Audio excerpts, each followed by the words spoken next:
Matamgi Manipuri Wari channel asibu tabiriba khwai pumnamakpu taramnokchari ngasi muglawbirasi video call de rong Tabi yankhai mari suba tangka Sylvia ga Ningthouja du mai onsina fambani kari no khara chaminaduna nokfet tawna wari su sanari ngan bedu kalak pachakpana loirabani manak de hek changsin besungamde manak adai de leptuna makhutna lukham du nanboi paiboi tawri Sylvia di wari de lupkibana atopada thoini yengrudi mi leiribana adum khali Ningthouja ekoi Nungcthoi di lehuri bana tro lehuri oh class di loirabana tro loiri ado da Ningthouja na kaiginu ai kok thoraklise Ningthouja no fit tawna sum achapot pizage tawni Nungcthoi hoidadi haibetan bage so hairamdre kai hairamdre ba da Ningthouja ga chatuine na hairamdre ba haidresi yare sidedi nungtigi lawba thinba ai dum la adoni Nungcthoi bura haise yaine mi su mabung singna thinba lawba laknei ne Nungcthoi haibinati adudi kana ex tangawbi amalei aduido Sylvia mangondani hairakliba se khangladuna noklaga hairai is makoyani duna noklaga fazana wari sari badu ubada nganba matwaidu maina thadorakpaga chapmanakre nungsirurabani pamjerurabani matagi oye khallurabani panaluna tinarasu nupaga sumna chathok chasin tawba close oina loina base ma sungpam pamdabani sum lepsinduna leirabadi magya sauba chaithokriba mihu fazin bangamnaroi khanduna manakta changsilagena hek leithorakpaga ure amuksu achapo chabagi machil manda pai haiduna Ningthouja tissue paper ama lauraga teithokpibado madu hek urubadadi magi thamoi manung changsilaktuna machil tumba ama paiduna chakchak thilakpagum thoklari sauningna chakna changsilakpani karamna yorakhibano khanghaudri Anirugi nakalda chap heklepai anidu ngakna tingak yenglai nganbana class durbo sida lermise Ningthouja kanano haina Sylvia de yenglai Sylvia su ingangakpa matauda sum yengdana lei nganba muksu makatarai hangi sinangondani Ningthouja no oina khomlai class luramagani laise ai yamada hangdi Nangna hangibado aisu khangbanina akhangba ina khumada kaisu kaide nganba Sylvia da adumak onsinduna hanglai ngasigi class loramaba haise nangondani Sylvia di nganbagi mawngduda pakhalap tawna hoi lo thilamagi Ningthouja mo yani thindrasu aiga hanminadoini nganba kitam saurap tawna Sylvia da mamit yungshinduna hairai lawa haise kanadno Sylvia nganbagi matawdei papa khana khomlai da Ningthouja lakminarage nganbagi matawsida Ningthouja su chingnabadi fawi wa haige hek tawrakpaga mamanaba amana kawraktana mamanabadugi manakta oina chatkre Ningthouja na leithokkibaga saugatlambadu taptharaduna hanglai hakchang khara farabo phare hairaga nganbagi mamai sokkibadu farabra khangningna yenglai nganbasu mangonda sum yengduna leibaduda ma yengba ngamdraduna mamittu makhada yengtharai nganbana chathokpada khara jeksilo kanano karino khangdana nupaga su pulhaningde aina haise nangi phanabani da Ningthouja di yam phai haise nangna kamaina khangino nangna magi pungningda kari khali haiba uba phangbro da Ningthouja se nangna khaliba mi do nati mi pungningse hutlaga uba ngambagi mawongnine thaidok hendokna khangma ngamdragasu mi gi mawong mataw wangangna khara makhaidi khangma ngami karama mi oiramgani haibase makoyani non sinaduna wari sanaribadu Ningthouja su amuk onthoraktuna yenglai nganbana phare adudi nang aigi yongi tawdi khangma ngambra khangi nganba nokfet tawjei mana nungshizaribase Sylvia na su khangbire haibagum aduga yam harauna hairai jalase ai thilamage yarni ꯑꯩ ꯗꯥꯅꯤꯡꯊꯦꯝꯒ ꯂꯥꯛꯃꯤꯟꯅꯔꯒꯦ ꯍꯥꯏꯔꯤꯗꯨꯗꯤ꯫ ꯁꯤꯜꯚꯤꯌꯥꯅ ꯗꯥꯅꯤꯡꯊꯦꯝ ꯀꯥꯏꯅ ꯐꯖꯅ ꯅꯨꯡꯁꯤꯅ ꯀꯧꯕ ꯃꯥꯟꯕ ꯃꯇꯧꯁꯤ ꯉꯥꯟꯕ ꯁꯥꯎꯅꯤꯡꯕ ꯄꯣꯛꯏ꯫ ꯃꯉꯣꯟꯗꯁꯨ ꯑꯁꯨꯝꯅ ꯅꯨꯡꯁꯤꯅ ꯇꯥꯝꯌꯥꯏ ꯀꯥꯏꯅ ꯀꯧꯍꯟꯖꯅꯤꯡꯕꯅꯤ, ꯑꯗꯨꯕꯨ ꯁꯤꯜꯚꯤꯌꯥꯅꯗꯤ ꯏꯀꯧ ꯀꯧꯕꯤꯔꯛꯇꯕꯗꯨꯗ ꯀꯧꯈ꯭ꯔꯤꯕ ꯃꯤꯡꯒꯧꯗꯨꯗ ꯈꯝꯕꯜꯕꯒꯁꯨ ꯐꯥꯎꯖꯔꯤ꯫ ꯗꯥꯅꯤꯡꯊꯦꯝ, ꯌꯥꯝ ꯗꯥꯅꯤꯡꯊꯦꯝꯂꯣ? ꯗꯥꯅꯤꯡꯊꯦꯝꯁꯦ? ꯁꯤꯜꯚꯤꯌꯥꯅ ꯑꯃꯨꯛꯀꯁꯨ ꯍꯥꯏꯔꯛꯄꯗꯨꯗ ꯉꯥꯟꯕ ꯈꯔ ꯁꯥꯎꯔꯞ ꯇꯧꯅ ꯍꯥꯏꯔꯛꯏ꯫ ꯅꯪꯒꯤ ꯑꯗꯨꯒꯤ ꯋꯥꯍꯩꯗꯣ ꯄꯟꯗ꯭ꯔꯗꯤ ꯋꯥ ꯍꯥꯏꯕꯁꯦ ꯏꯌꯥꯃꯛ ꯌꯥꯗ꯭ꯔꯕꯣ? ꯃꯥꯁꯦ ꯑꯇꯩ ꯀꯅꯥ ꯅꯠꯇꯤꯌꯦ, ꯁꯅꯥꯊꯣꯏꯒꯤ ꯃꯕꯨꯡꯅꯤ꯫ ꯃꯤꯡ ꯀꯧꯕ ꯐꯥꯎꯕ ꯍꯦꯛ ꯈꯝꯕꯜꯕ ꯐꯥꯎꯏ ꯍꯥꯏꯗꯨꯅꯤ꯫ ꯑꯁꯤꯒꯨꯝꯕ ꯉꯥꯟꯕꯒꯤ ꯃꯑꯣꯡ ꯑꯁꯤꯗꯅꯤ ꯁꯤꯜꯚꯤꯌꯥꯅ ꯄꯨꯛꯅꯤꯡ ꯍꯦꯛ ꯍꯦꯛ ꯁꯣꯟꯊꯕ, ꯃꯥꯅ ꯂꯩꯊꯣꯛꯇꯨꯅ ꯆꯠꯂꯒꯦ ꯈꯜꯂꯛꯄ ꯃꯤꯀꯨꯞꯇ ꯃꯥꯕꯨ ꯑꯃꯨꯛ ꯀꯥꯏꯍꯧꯕꯤꯕ, ꯃꯥꯒꯤꯗꯃꯛ ꯋꯥꯕꯤꯕ ꯃꯥꯟꯕ ꯃꯇꯧꯁꯤꯅꯅꯤ ꯂꯩꯊꯣꯛꯇꯨꯅ ꯆꯠꯄꯁꯨ ꯉꯝꯍꯟꯗꯕ꯫ ꯇꯟꯖꯥꯗꯨꯗ ꯁꯦꯂꯤ ꯍꯣꯏ ꯃꯃꯥꯟꯅꯕꯤ ꯈꯔꯒ ꯂꯥꯞꯇꯛꯅ ꯂꯝꯕꯤꯗ ꯂꯥꯛꯂꯤꯕꯗꯨ ꯁꯤꯜꯚꯤꯌꯥꯅ ꯎꯔꯛꯏ꯫ ꯁꯤꯜꯚꯤꯌꯥꯅꯗꯤ ꯁꯦꯂꯤꯒ ꯉꯥꯟꯕꯒ ꯍꯧꯖꯤꯛꯁꯨ ꯅꯨꯡꯁꯤꯅꯔꯤ ꯈꯟꯕꯅ ꯁꯦꯂꯤꯅ ꯂꯥꯛꯄꯗ ꯎꯕꯗ ꯃꯥꯒꯤ ꯊꯃꯣꯏꯗ ꯅꯨꯡꯉꯥꯏꯇꯕ ꯐꯥꯎꯔꯤꯕꯅꯤ꯫ ꯑꯗꯨꯕꯨ ꯃꯥ ꯉꯥꯟꯕꯒꯗꯤ ꯊꯨꯡꯅꯕ ꯍꯥꯏꯕꯁꯦ ꯑꯣꯏꯊꯣꯛꯂꯔꯣꯏ ꯍꯥꯏꯕꯒꯤ ꯃꯁꯥꯅ ꯂꯩꯊꯣꯛꯄ ꯍꯧꯔꯕꯅꯤ꯫ ꯃꯥꯒꯤ ꯃꯤꯅꯨꯡꯁꯤ ꯑꯁꯤꯅ ꯃꯥꯒꯤ ꯊꯃꯣꯏꯕꯨ ꯍꯦꯟꯅ ꯋꯥꯍꯟꯗꯕꯗꯤ ꯅꯠꯇꯦ, ꯑꯗꯨꯕꯨ ꯋꯥꯒꯤ ꯋꯥꯖꯔꯁꯅꯨ ꯈꯜꯂꯕꯅꯤ ꯁꯤꯜꯚꯤꯌꯥ ꯇꯞꯅ꯫ ꯅꯣꯏ ꯁꯩꯂꯥꯛꯑꯦ꯫ ꯉꯥꯟꯕ ꯁꯤꯜꯚꯤꯌꯥꯗ ꯃꯨꯟꯅ ꯌꯦꯡꯂꯛꯏ꯫ ꯁꯤꯜꯚꯤꯌꯥ ꯅꯣꯛꯐꯦꯠ ꯇꯧꯅ ꯃꯥꯅ ꯑꯃꯨꯛ ꯂꯥꯟꯅ ꯈꯟꯈꯤꯅꯤ ꯍꯥꯏꯔꯒ ꯃꯥ ꯂꯩꯊꯣꯛꯂꯒ ꯈꯔ ꯆꯠꯊꯣꯛꯈ꯭ꯔꯦ꯫ ꯉꯥꯟꯕꯁꯨ ꯀꯅꯥꯅꯣ ꯍꯥꯏꯅ ꯌꯦꯡꯂꯨꯕꯗ ꯁꯦꯂꯤꯅ ꯂꯥꯛꯄꯗ ꯎꯔꯨꯔꯦ, ꯃꯊꯟꯇ ꯆꯛꯂꯛꯏ꯫ ꯁꯤꯜꯚꯤꯌꯥꯁꯨ ꯉꯥꯟꯕꯗ ꯑꯣꯟꯁꯤꯜꯂꯝꯕꯗꯨ ꯂꯩꯊꯣꯛꯈꯤꯗꯨꯅ ꯅꯤꯡꯊꯦꯝꯂꯣꯝꯗ ꯑꯣꯟꯁꯤꯟꯗꯨꯅ ꯗꯥꯅꯤꯡꯊꯦꯝ ꯆꯠꯂꯁꯤ꯫ ꯅꯤꯡꯊꯦꯝꯁꯨ ꯍꯣꯏ ꯍꯥꯏꯗꯨꯅ ꯃꯃꯥꯟꯅꯕꯗ ꯆꯠꯂꯒꯦ ꯍꯥꯏꯔꯝꯗꯨꯅ ꯒꯥꯔꯤ ꯈꯥꯝꯂꯤꯕ ꯃꯅꯥꯛꯐꯥꯎ ꯑꯅꯤꯗꯨ ꯆꯠꯃꯤꯟꯅꯈ꯭ꯔꯦ꯫ ꯉꯥꯟꯕ ꯆꯥꯛꯅ ꯌꯦꯡꯍꯧꯕ ꯅꯠꯇꯅ ꯇꯧꯐꯝ ꯈꯪꯗ꯭ꯔꯤ꯫ ꯁꯤꯜꯚꯤꯌꯥꯅ ꯂꯥꯟꯅ ꯈꯜꯂꯤꯕ ꯑꯁꯤꯗꯤ ꯃꯥ ꯁꯦꯡꯗꯣꯛꯅꯤꯡꯉꯤ, ꯃꯥꯒ ꯁꯦꯂꯤꯒ ꯃꯔꯤ ꯑꯃꯠꯇ ꯂꯩꯅꯗ꯭ꯔꯦ ꯍꯥꯏꯕꯁꯤ ꯈꯪꯍꯟꯅꯤꯡꯉꯤ꯫ ꯑꯗꯨꯕꯨ ꯈꯪꯍꯟꯅꯤꯡꯉꯤ, ꯁꯦꯡꯗꯣꯛꯅꯤꯡꯉꯤ ꯍꯥꯏꯗꯨꯅꯁꯨ ꯃꯇꯥꯡꯗꯨ ꯏꯆꯥ ꯆꯥꯗꯕꯅ ꯊꯃꯣꯏꯗ ꯇꯛꯁꯤ ꯁꯣꯜꯍꯧꯕ ꯑꯁꯤ ꯅꯠꯇꯅ ꯎꯄꯥꯏ ꯂꯩꯇ꯭ꯔꯦ꯫ ꯑꯁꯨꯝꯅ ꯑꯅꯤꯗꯨꯁꯨ ꯒꯥꯔꯤ ꯃꯅꯥꯛ ꯌꯧꯗꯨꯅ ꯆꯠꯃꯤꯟꯅꯈ꯭ꯔꯦ꯫ ꯉꯥꯟꯕ ꯃꯃꯤꯠ ꯄꯤꯁꯨꯝ ꯁꯨꯛꯅ ꯌꯦꯡꯍꯧꯏ꯫ ꯃꯥꯁꯨ ꯆꯠꯂꯒꯦ ꯍꯥꯏꯗꯨꯅ ꯃꯥꯒꯤ ꯒꯥꯔꯤ ꯈꯥꯝꯂꯤꯕ ꯑꯗꯨꯐꯥꯎ ꯇꯞꯂꯤ ꯇꯞꯂꯤ ꯃꯈꯣꯡꯅ ꯂꯥꯛꯏ꯫ ꯃꯅꯥꯛ ꯌꯧꯁꯤꯟꯕꯒ ꯊꯧꯒꯦ ꯍꯦꯛ ꯇꯧꯔꯛꯄꯒ ꯁꯦꯂꯤꯅ ꯇꯥꯝꯌꯥꯏ꯫ ꯉꯥꯟꯕ ꯌꯦꯡꯈꯠꯂꯛꯏ꯫ ꯁꯦꯂꯤ ꯅꯣꯛꯃꯤ ꯅꯣꯛꯃꯤ ꯇꯧꯅ ꯅꯥꯀꯜꯗ ꯂꯦꯞꯂꯝꯃꯤ꯫ ꯉꯁꯤꯗꯤ ꯂꯧꯕ ꯂꯥꯛꯇ꯭ꯔꯕ꯭ꯔꯥ? ꯂꯥꯛꯇ꯭ꯔꯦ, ꯃꯤꯅ ꯄꯨꯕꯤꯔꯛꯄꯩꯅꯤ ꯍꯥꯏꯕ꯭ꯔꯥ ꯀꯩꯅꯣ, ꯌꯥꯝ ꯊꯤꯅ ꯁꯣꯛꯂꯒ ꯍꯣꯁꯄꯤꯇꯥꯜꯗ ꯂꯩ ꯍꯥꯏꯕꯅꯤ꯫ ꯉꯥꯟꯕꯅ ꯇꯞꯇꯥꯏ ꯐꯨꯗꯈꯤꯕ ꯅꯔꯦꯁꯅꯤ ꯍꯣꯁꯄꯤꯇꯥꯜꯗ ꯂꯩ ꯍꯥꯏꯔꯤꯕꯁꯦ ꯁꯦꯂꯤꯅꯗꯤ ꯈꯪꯕ ꯅꯠꯇꯦ꯫ ꯉꯥꯟꯕ ꯅꯣꯛꯐꯦꯠ ꯇꯧꯔꯛꯏ꯫ ꯁꯦꯂꯤ ꯑꯗꯨꯝ ꯃꯈꯥ ꯇꯥꯔꯛꯏ꯫ ꯐꯅꯗꯨꯝ ꯐꯔꯦ, ꯃꯥꯅ ꯁꯣꯛꯂꯒ ꯂꯩꯈꯤꯕꯁꯦ ꯑꯩꯗꯤ ꯋꯥꯏ ꯁꯪꯂꯕꯅꯤ꯫ ꯉꯥꯟꯕ ꯁꯦꯂꯤꯗ ꯃꯨꯟꯅ ꯌꯦꯡꯂꯛꯏ꯫ ꯃꯥꯁꯨ ꯈꯪꯂꯕꯅꯤ ꯁꯦꯂꯤꯒꯤ ꯃꯄꯥꯅ ꯁꯤꯜꯚꯤꯌꯥꯒꯤ ꯃꯃꯥ ꯃꯄꯥ ꯍꯥꯠꯄꯅꯤ ꯍꯥꯏꯕꯁꯦ꯫ ꯃꯅꯨꯡꯗ ꯀꯔꯤ ꯃꯔꯤ ꯂꯩꯕ ꯍꯥꯏꯕꯗꯨꯗꯤ ꯉꯥꯟꯕ ꯈꯪꯗꯦ, ꯑꯗꯨꯕꯨ ꯁꯤꯜꯚꯤꯌꯥꯒꯤ ꯃꯇꯧꯅ ꯈꯪꯏ ꯁꯤꯜꯚꯤꯌꯥꯅ ꯂꯃꯟ ꯈꯨꯝꯅꯕ ꯍꯣꯠꯅꯔꯤ ꯍꯥꯏꯕꯁꯦ꯫ ꯐꯅ ꯑꯣꯏꯔꯕꯁꯨ ꯁꯦꯂꯤꯒꯤꯗꯤ ꯃꯥ ꯀꯩꯁꯨ ꯈꯟꯗ꯭ꯔꯕꯅꯤ꯫ ꯁꯤꯜꯚꯤꯌꯥꯒꯤꯗꯃꯛꯅꯤ ꯃꯥꯅ ꯂꯨꯝꯅ ꯈꯜꯂꯤꯕꯁꯦ ꯍꯧꯖꯤꯛꯀꯤ ꯑꯣꯏꯅꯗꯤ꯫ ꯐꯔꯦ, ꯆꯠꯂꯒꯦ ꯑꯗꯨꯗꯤ꯫ ꯍꯣꯏ꯫ ꯀꯅꯥꯒ ꯂꯥꯛꯇꯣꯏꯅꯣ? ꯁꯦꯂꯤ ꯅꯣꯛꯐꯦꯠ ꯇꯧꯅ ꯗꯥ ꯊꯧꯕ ꯂꯥꯛꯑꯣꯅ ꯍꯥꯏꯈꯤꯕꯅꯤ꯫ ꯑꯣ ꯐꯔꯦ, ꯑꯩ ꯆꯠꯂꯒꯦ, ꯉꯥꯏꯍꯧꯔꯣ ꯍꯥꯏꯔꯝꯂꯒ ꯉꯥꯟꯕꯁꯨ ꯊꯧꯗꯨꯅ ꯆꯠꯈ꯭ꯔꯦ꯫ ꯁꯣꯝꯗꯁꯨ ꯃꯩ ꯍꯧꯅꯔꯦ꯫ ꯍꯣꯁꯄꯤꯇꯥꯜꯗꯒꯤ ꯍꯜꯂꯛꯂꯒ ꯃꯈꯣꯏ ꯈꯔ ꯄꯨꯟꯁꯤꯜꯂꯒ ꯋꯥ ꯈꯟꯅꯔꯝꯃꯤ꯫ ꯔꯟꯖꯤꯠ ꯃꯆꯥꯒꯤ ꯑꯁꯣꯛꯄꯕꯨ ꯎꯔꯒ ꯃꯩ ꯍꯧꯔꯕꯅꯤ ꯁꯥꯎꯕꯗ꯫ ꯅꯈꯣꯏ ꯀꯅꯥꯝꯇꯅ ꯅꯨꯄꯥꯗꯨ ꯃꯁꯛ ꯈꯪꯗ꯭ꯔꯕ ꯅꯠꯇ꯭ꯔꯣ? ꯑꯩ ꯊꯤꯔꯒꯦ, ꯑꯩ ꯊꯤꯒꯦꯕ꯫ ꯇꯣꯝꯄꯣꯛꯅ ꯑꯃꯨꯛ ꯚꯥꯏ ꯇꯞꯊꯧ꯫ ꯅꯠꯇꯦ, ꯏꯆꯥꯒꯤ ꯐꯤꯕꯝꯁꯤ ꯎꯔꯒ ꯑꯩ ꯀꯃꯥꯏꯅ ꯇꯞꯊꯗꯣꯏꯅꯣ ꯍꯥ? ꯑꯩ ꯀꯃꯥꯏꯅꯅꯣꯕ ꯇꯞꯊꯗꯣꯏꯁꯦ?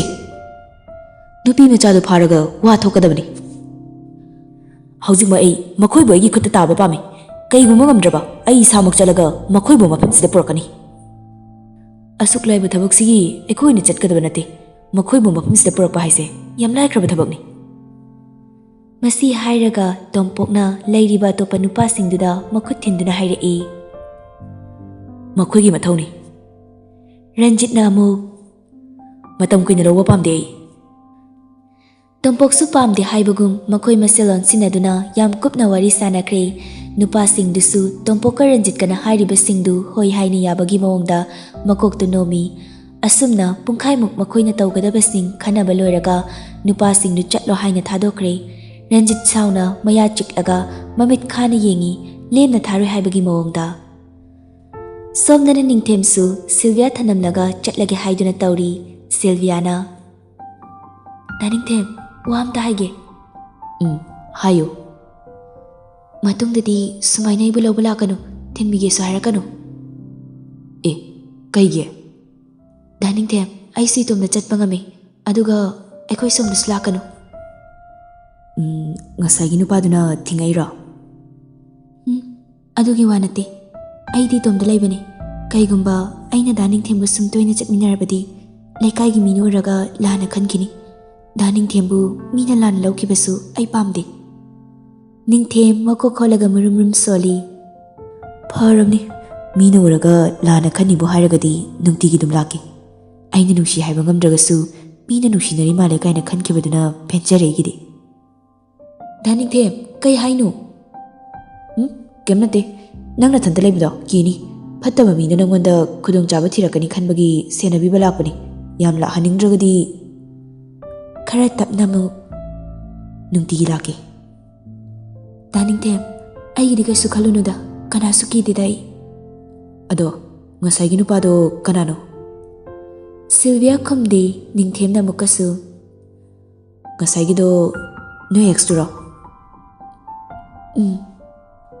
Kariya ngasai gido ex neba kai hainu mana mu hanjina se hairo yarunu ko tongna kraba miga amuk hanjina ba honade yari ko hanjina ba nang pamre na mirai ram na ba miduga amuk hanjina gi khangano. Ningthem pakhatpagi mawongda sor amuktada mari hairakpaduda Sylvia do ngakni yengkhalai. Ningthem sui kaigum taraktuna nokshinaraga muk hairai. Haidi kana khangni nangonda muk play tawgi kaina khalamadi adugi sum haibanida. Hanjinarasu hanjinadrasu nungsibani ma khangni mana taba kana ama nungsiba ngamni thajadre. Ningthem khara tapthana nang asengbugi oina wakal hongba ngamnaroidra? Thajade. Kanagumba mana nanggidamak laklabadi nang misaktubu nungsiba ngamloidra? Nungsiba kudimak aigini mangonda oikre. Phare ai chalagi message tharakeko. Message faudi adum thanase. Hoi. Ningthem nungaitana Sylvia da muktang yenglamnaga chatkre. Sylvia gi mawong sinadi kaidong nungda magi wakal honghanba ngamni thajadri. Magi nungsibabu lotsinkragi jamna dum loinaragi khankre. Ningthemna hek chatkibaga Sylvia changkre. Sylvia tabli magi kafa wakarakle bag to table da thamki aduga phamungda tapna famdarai. Nungsibaga thungna ningdaba kanasu leite haini masu thungna ningi nungsiba magi manakta punsi chupa lainingi awa nungai khuding saruk yamina ningi ungduna famlingai haudong amubidu khongduna lai. Amubi laosida hairaga haudong duba pamkhatli.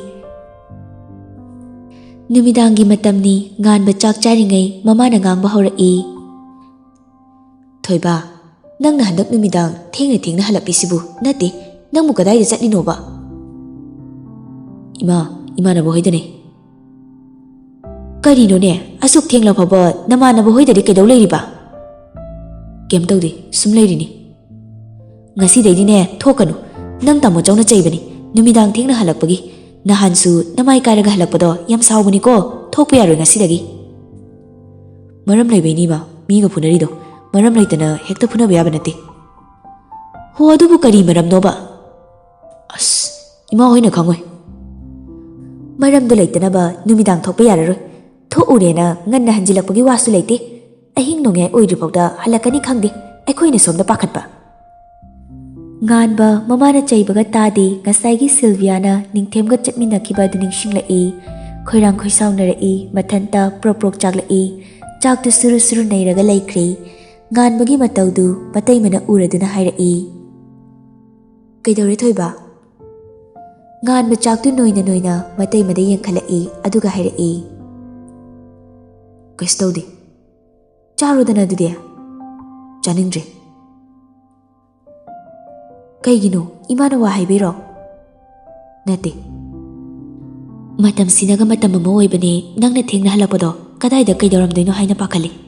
ꯑꯗꯨꯒꯤꯅꯤ ꯅꯪꯕꯨ ꯊꯣꯛꯀꯅꯨ ꯍꯥꯏꯁꯦ ꯅꯃꯥꯟꯅꯕ ꯎꯅꯧꯗꯧ ꯂꯩꯔꯕꯁꯨ ꯅꯨꯡꯊꯤꯜꯗ ꯆꯠꯂꯒ ꯎꯅꯧ ꯉꯥꯟꯕ ꯆꯥꯔꯤꯕ ꯆꯥꯛꯇꯨ ꯂꯣꯏꯁꯤꯜꯂꯝꯗꯅ ꯃꯈꯨꯠ ꯍꯥꯝꯂꯒ ꯊꯣꯛꯈ꯭ꯔꯦ ꯂꯩꯅꯥꯅ ꯊꯣꯏꯕ ꯅꯪꯕꯨ ꯀꯩꯗꯧꯔꯒꯦꯃꯤ ꯆꯥꯛꯁꯤꯗꯤ ꯅꯕꯨꯛ ꯊꯟꯅ ꯆꯥꯈꯤꯕ ꯀꯩꯗꯧꯒꯦ ꯅꯪꯕꯣ ꯀꯩꯅꯣꯅꯦ ꯃꯁꯤ ꯑꯉꯥꯡꯁꯤꯅ ꯍꯟꯗꯛ ꯀꯩꯅꯣꯝ ꯏꯇꯧ ꯇꯧꯔꯤꯁꯤꯕꯣ ꯅꯍꯥꯟꯈꯩꯒ ꯏꯃꯥ ꯃꯥꯟꯅꯗꯦꯃꯤ ꯔꯥꯅꯤꯗꯨ ꯃꯃꯧꯗ ꯑꯣꯟꯁꯤꯟꯗꯨꯅ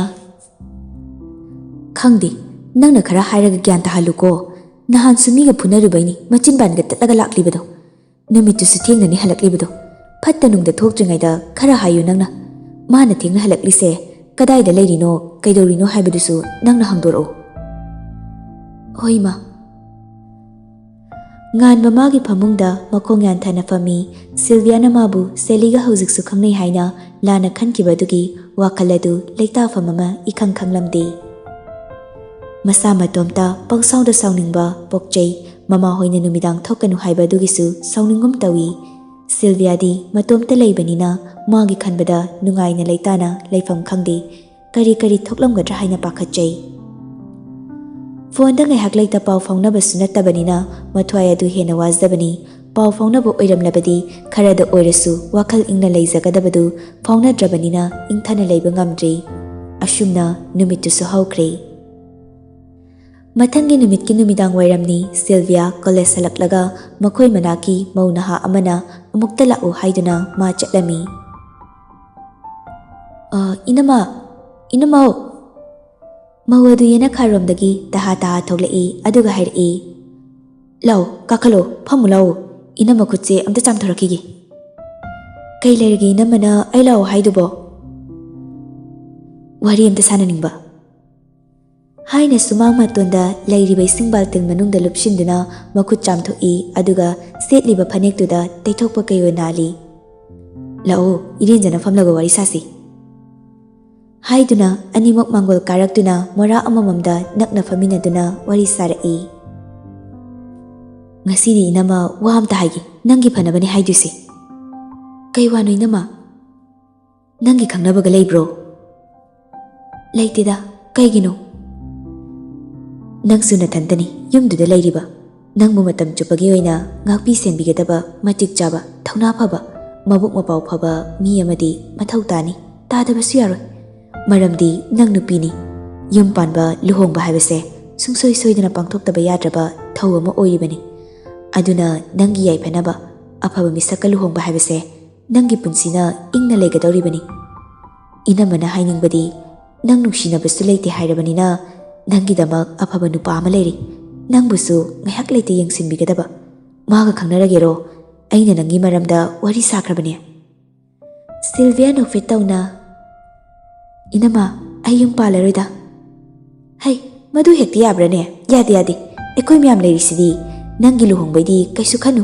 एकोइना लोइना होटनागनी इनमा आई युम पनगे हाइबा खनद्रे पानसु पालरोइ आइबु वारौनु इनमा कैगिनोबा नंगना दु यौना खलिसे नतोमते हिंदोइ सरुक नवाना पुरोइबगा केनादना ओइनादना नुगाइनि हिंबना फक्ट्रो अपंगबिसिदे इनमा सिदी याहे केनाबा ओइनाबा काइना अम्ता पामजद्रे आई युमका पांजरोइ चलगे थबक लेहवे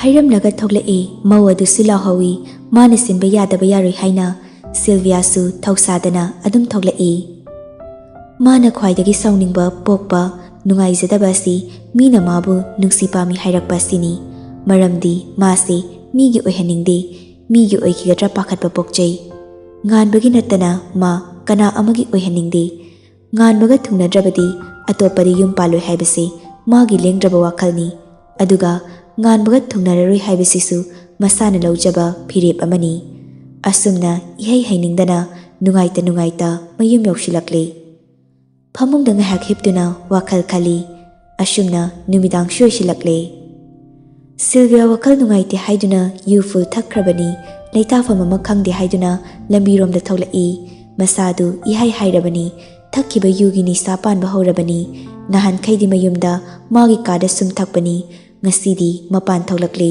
lambi dura chatna mathantasu ingaw ngawna chirol lonjai makhut yetuna thabak ta thamlaga as thamoi sinai kaiginoba thamoi nangnaibu asuk yamna olise nangsina nungairadi aise nahana nungaini hingba yarabani. Punsini gaina yam pakte sumaina bu kana hingnage. Khangni ngasidi mi hatke khangni ba. Chumna lepa ngamboi ngamdaboi leplaga atiya mathakte yengkhatuna amuk hairai. Mama, Papa, ai laadawni. Noi ngairamuhe. Mana sumna tauringai nganbasu laklami. Sylvia na lambi mayai leptuna tauribadu yenglai. Sylvia oirambaduda prap chensilai. Sylvia mathakte yenglambadagi yengtharakpada nganbana mamangda leplambaduda mamit uirum tauna masagadu hairi marol faina hairai. Ningthouja, kadai chalurino?